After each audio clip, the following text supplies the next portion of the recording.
A safra de trigo 2023 está se aproximando e como é que será que o produtor brasileiro está se preparando para essa nova temporada? Para ajudar a gente a entender um pouco melhor esse cenário, como é que está essas perspectivas, as previsões, as projeções do produtor aqui no Brasil, a gente recebe o Marcelo De Bacco, ele que é da De Bacco Corretora de Mercadorias, vai conversar com a gente nesse momento, ele já está aqui conosco por vídeo. Então seja muito bem-vindo, Marcelo, é sempre um prazer tê-lo aqui no Notícias Agrícolas. Prazer é nosso, é bom sempre a gente poder conversar com quem é especialista na mídia do agronegócio, né? Marcelo, a gente vai se aproximando, né, da chegada dessa nova safra aqui no Brasil. Como é que você está sentindo o sentimento do produtor brasileiro neste momento? O produtor entra nessa nova safra animado, esperançoso? Como é que está a sua visão?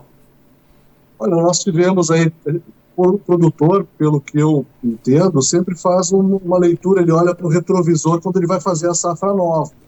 Então, antes de arrancar, ele olha para o retrovisor, ver como foi. Ano passado, safra 22, que foi colhido, está sendo vendido agora, foi um ano que nós tivemos custos elevados, mas preços de venda bastante elevados também, então a margem ficou garantida. Esse ano, nós temos a repetição de uma seca que castigou bastante o estado do Rio Grande do Sul, problema de clima também no Paraná, então é provável que o agricultor use essa safra de inverno para recuperar um pouco do caixa que ele deixou de ter no verão, isso considerando a questão de rentabilidade, de negócio.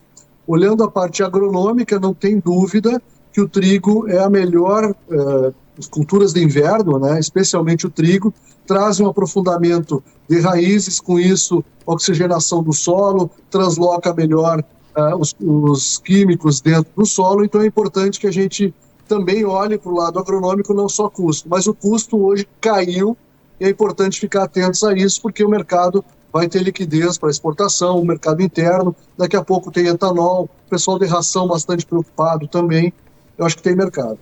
E Marcelo, agora olhando ponto a ponto, você citou aí o Paraná, né? A gente tem dificuldades do produtor paranaense implantar a sua segunda safra de milho, a gente ouve algumas regiões até falando já desse movimento de produtor deixando algumas áreas de milho para apostar em safras de inverno. A gente pode ter uma elevação de área cultivada com trigo em 2023? Eu acredito que sim, tanto no Paraná quanto no Rio Grande do Sul, mesmo com os preços abaixo do que estavam ano passado, e é bom lembrar também que a gente também tem um câmbio mais econômico do que no ano passado, nesse mesmo período. Por outro lado, os custos também, a ureia custava 5.400, hoje custa 2.600, alguma coisa assim. Então é importante a gente ver que existe uma correlação entre os insumos e os custos. O que é importante fazer conta, Guilherme, e que preocupa bastante, é a questão do custo financeiro, né? Nós tivemos um aumento aí de 200% no custo financeiro dos capitais, seja para produtor que toma recurso ou para empresa comercial que toma recurso nos bancos, e também a situação dos seguros, né? O seguro agrícola não tem cobrido, não tem atendido as necessidades dos agricultores. Isso não é culpa de A nem B, é uma questão de adequação do processo securitário, da avaliação securitária dos riscos e das apólices que são oferecidas no mercado. Então é importante também o produtor buscar essa informação e se adequar. Mas o mais importante de tudo que a gente vê, ontem nós participamos na Farsul do programa Duas Safras, de uma apresentação muito brilhante de todos os expositores que estavam lá, Embrapa e todos mais, Senar, e é importante a gente ver o seguinte, uma lavoura parada no inverno é como uma indústria que fecha a porta em março e demite todos os funcionários e volta a trabalhar de novo em novembro, dezembro. Então, é importante lembrar que o produtor, tendo essa renda do inverno, tendo esse uso da lavoura, fazendo duas safras, ele pode ter uma safra dupla e não uma segunda safra. E aí, Marcelo, olhando para esse lado dos custos, né, realmente a safra passada 22 foi marcada por esses custos muito elevados. Para esse ano, essa situação está mais confortável, então, pelo que você está comentando.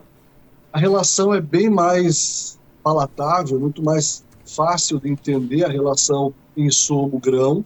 E também é importante o pessoal perceber o seguinte: nós tivemos alguns problemas de safra no Rio Grande do Sul e também no Paraná, às vezes por comportamento e uso de semente. Hoje, a semente salva, ela tem um custo assim, intrínseco do risco dessa genética carregar problemas para frente. Então, seria importante que o agricultor fizesse a conta e as pessoas que assessoram os agricultores fizessem a conta de como é barato comprar a semente certificada, uma genética nova, com novas promessas, com um pouco mais de resistência, porque também tem um fator agronômico, né, Guilherme? Trigo sobre trigo, a gente aumenta a pressão de doenças sobre a lavoura, e é importante, então, aportar uma variedade diferente, com uma resistência um pouco maior, algum tipo de manejo. Então, é importante ficar atentos a isso, e o trigo traz essa oportunidade pela liquidez que o mercado tem oferecido. E aí, Marcelo, para a gente olhar ainda do lado da oferta, né, a gente tem uma safra da Argentina sofrendo com seca lá no país vizinho. Isso pode, de alguma forma, também beneficiar o produtor brasileiro que vai apostar no trigo nesse inverno?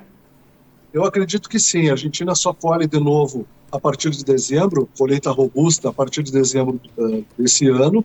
Então, nós temos até lá para que todo o mercado se abasteça das ofertas que existem. E a gente fala das ofertas que existem mais baratas, são trigo russo, em primeiro lugar, é o trigo mais barato no mundo hoje, é o trigo russo, e ele só pode ser descarregado em alguns portos brasileiros, nem todos podem receber esse trigo. Então é importante a gente perceber que alguns moinhos que não participaram da comercialização ano passado podem vir a participar, trazendo uma liquidez para um momento que o mercado talvez não tivesse. E a janela, assim, onde 100% dos preços, desde 2010 até agora, aumentam, é de maio a julho. Então essa janela é uma janela que pode se abrir para quem está com o trigo armazenado em casa, de algum aumento de preço. Claro que existem variáveis como câmbio e outras entradas no mercado, com uma situação de guerra da Rússia e Ucrânia mudou drasticamente a visão do mercado. A gente pode ter alguma coisa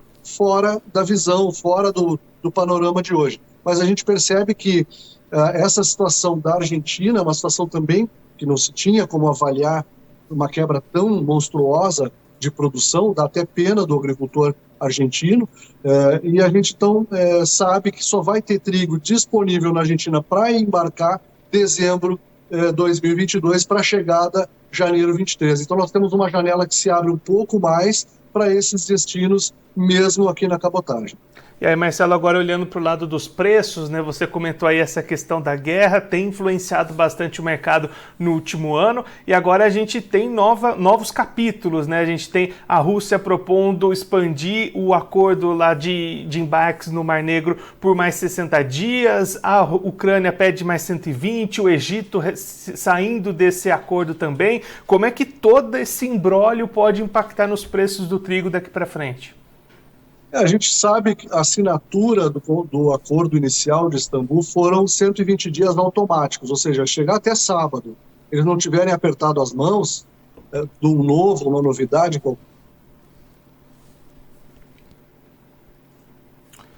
Nós perdemos a conexão com o Marcelo De Bacco, da De Bacco Corretora de Mercadorias. A gente vai tentar refazer a ligação com o analista, que estava justamente explicando para a gente como é que os preços do trigo podem se comportar nesse 2023, até em função dessas movimentações de mercado. O Marcelo voltou por aqui, então, Marcelo, você estava comentando justamente dessa prorrogação do acordo lá do Mar Negro, né? Isso. Então, o acordo havia sido assinado por 120 dias, automática a renovação. Se não houver nenhum tipo de acordo no meio, ele vai ser renovado por 120 dias. Os russos pedem 60 dias, porque também existe uma lógica. A Ucrânia praticamente já exportou o saldo exportável que tinha, não teria por que estender esse acordo beneficiando a Ucrânia, já que eles estão fazendo uma guerra sobre o país, a Rússia sobre a Ucrânia. Então seria muito mais lógico que a Rússia se aproveitasse desse momento, até porque a Rússia, até agora no mês de março, já exportou 4.200.000 toneladas, o dobro do que havia exportado na época de paz, e claro, não se faz nem conta do que exportou no março do ano passado, porque foi ínfimo o volume, mas eles fizeram uma campanha muito forte de exportação. apoiado em duas coisas. Em primeiro lugar, o volume que eles têm 19 milhões de toneladas em casa, ainda precisam desovar. E o segundo ponto é que hoje o rubro vale 76 rubros para $1. Seria equivalente, nós temos o real a 5,80 para equiparar preço por preço e moeda por moeda. Então, Marcelo, o produtor brasileiro inicia essa nova safra, vai plantar, mas tem que ficar com esse olhar também para o que acontece lá fora, que pode movimentar os preços, né? Justamente, é sempre importante porque o Brasil não é mais um país de produzir para o amigo, para o vizinho ou para quem está a 50 quilômetros. O Brasil é um país de produzir talvez até para o cosmo, né? Vai saber quem está recebendo o nosso grão. Hoje é difícil a gente indicar um comprador, porque são diversos compradores de diversas regiões e nacionalidades, naturezas, né? Então é importante a gente saber que nós estamos produzindo para o globo, para toda a humanidade, e que não adianta ficar olhando só para a sua realidade específica. Também tem um detalhe, Guilherme. Esse comprador, o nosso cliente, ele tem uma navegação, vamos fazer uma média, 38, 40 dias de navegação. Ele tem que tomar essa decisão de comprar do Brasil antes. Então nós temos que estar preparados sempre 40 dias na frente, olhando o mercado 40 dias na frente, para não chegar lá no 40º dia e resolver vender, porque o mercado achava que o mercado estava bom, e chega lá na frente o mercado derrete. Como a gente viu na safra aqui, nós tínhamos um início de venda de safra nova 2022 num valor, o mercado chegou a trabalhar até R$900 mais baixo durante a safra. Então é importante ficar atentos que o mercado opera 40 dias na nossa frente, talvez até mais, então ficar atentos a esses movimentos e tentar se posicionar. Uma coisa que a gente sempre diz é que o custo de lavoura não pertence mais ao produtor. No momento que ele fez a lavoura e fez o pacote tecnológico ou comprou, aquele custo não é mais dele. Então ele deve evitar especular com esse valor que não é mais dele e guardar a parte dele para fazer especulação, se for o caso. Marcelo, para a gente encerrar, só fazendo um resumo, o produtor brasileiro inicia essa nova safra de trigo em 2023 com boas perspectivas pela frente, né? As perspectivas são boas, nós temos aí mais demanda aparecendo, nós temos mais compradores conhecendo o trigo brasileiro, respeitando o que foi feito pela nossa ciência em trigo. A gente teve uma apresentação, a ministra Tereza Cristina teve um papel fantástico nessa apresentação dos produtos brasileiros lá fora, entre eles o trigo. A situação da guerra fez com que os compradores que desconfiavam experimentassem, e eles experimentaram e gostaram, querem repetir. Então é um bom momento para o produtor fazer as suas contas, mas não perder de vista que é muito melhor ter mais uma safra na mesma propriedade do que ficar contando somente com a safra de verão. Marcelo, muito obrigado pela sua participação, por ajudar a gente a entender todo esse cenário para a próxima safra que vem aí pela frente. Se você quiser deixar mais algum recado ou destacar mais algum ponto para quem está acompanhando a gente, pode ficar à vontade. Guilherme, a gente sempre fala do lado de cá dos negócios, a gente fala como a gente vê o mercado, as respostas que o comércio dá para aquele produto que a gente apresenta como corretores comerciais do mercado. Claro que existe a particularidade de cada produtor, a gente respeita isso, sabe que existe essa individualidade, mas é importante que eles usem os nossos canais, nossas informações. Vocês trazem informações magníficas todos os dias, com conteúdo profundo, estão sempre nas feiras. Então é importante o produtor ficar ligado e fazer uma gestão comercial bem par do mercado, ao lado do mercado, acompanhando as oportunidades. Seria isso, meu amigo. Marcelo, mais uma vez, muito obrigado. A gente deixa aqui o convite para você voltar mais vezes e sempre contribuir conosco e com todos os produtores do Brasil. Um abraço, até a próxima. Obrigado. Um abraço. O Marcelo De Bacco, ele que é corretor de mercado da De Bacco Corretora de Mercadorias, conversou com a gente para mostrar como é que está a percepção do produtor brasileiro e do mercado do trigo com a chegada, a proximidade da próxima safra brasileira de trigo em 2023. Marcelo destacando as expectativas de um aumento de área cultivada, tanto no Rio Grande do Sul como no Paraná, dois dos principais estados produtores de trigo, inclusive com o trigo podendo avançar sobre áreas costumeiramente de milho, segundo a safra, principalmente lá no Paraná, em função das dificuldades de plantio, janelas de zoneamentos. Então o trigo pode ter avanço nessas situações. inclusive também se aproveitando de uma situação de custos de produção menores do que os da safra passada, o que garante uma relação de troca mais positiva para o produtor brasileiro neste momento.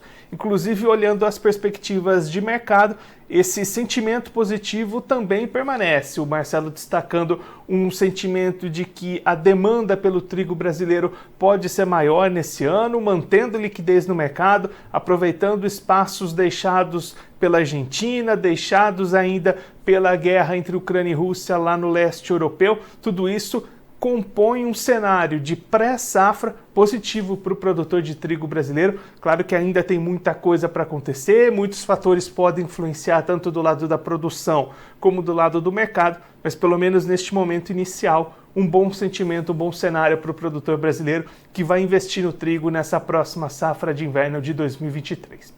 Agora, antes da gente encerrar, vamos passar lá na Bolsa de Chicago, nos Estados Unidos, para verificar como é que estão as cotações do trigo futuro neste momento nas bolsas. Você vai acompanhar aí na tela, Bolsa de Chicago com o trigo valorizado nesta quarta-feira. Julho 23, valendo $7,12, alta de 5,50 pontos. Setembro 23, valendo $7,22, alta de 4,75 pontos. E o dezembro 23, 7,37, alta de 4,75 pontos. Agora eu vou ficando por aqui, mas você aproveite para se inscrever no canal do Notícias Agrícolas no YouTube. Por lá você pode acompanhar os nossos vídeos, as nossas entrevistas. Também deixe o seu like, mande a sua pergunta, o seu comentário, interaja conosco e com a nossa programação. Você também pode clicar no sininho, assim você ativa as notificações e fica sabendo de todas as novidades do Notícias Agrícolas. Eu vou ficando por aqui, mas a nossa programação volta daqui a pouquinho. Então continue ligado no Notícias Agrícolas.